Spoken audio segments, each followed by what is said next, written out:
ที่แผนกโยธาธิการและขนส่งแขวงจำปาสักประกาศพนักงานออกพักการหับอุดหนุนบำนาญวันที่ 13 พฤษภาคมนี้แผนกโยธาธิการและขนส่งแขวงได้จัดพิธีประกาศพนักงานออกพักการหับอุดหนุนบำนาญ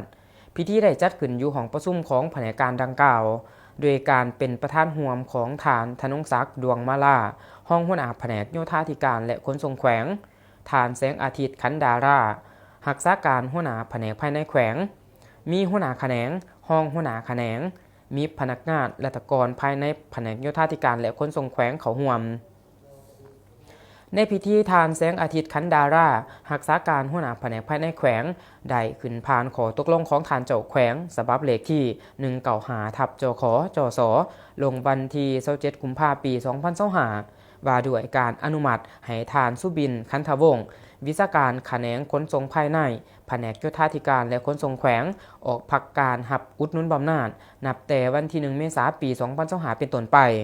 ร่วมอายุเกษียณ60 ปีร่วมอายุการ35 ปีบำนาญ80 ส่วนหอยโอกาสนี้ทานสุบินขันธวงศ์ก็ได้ผ่านประวัติหย่อของตนและผ่านผลงานการเคลื่อนไหว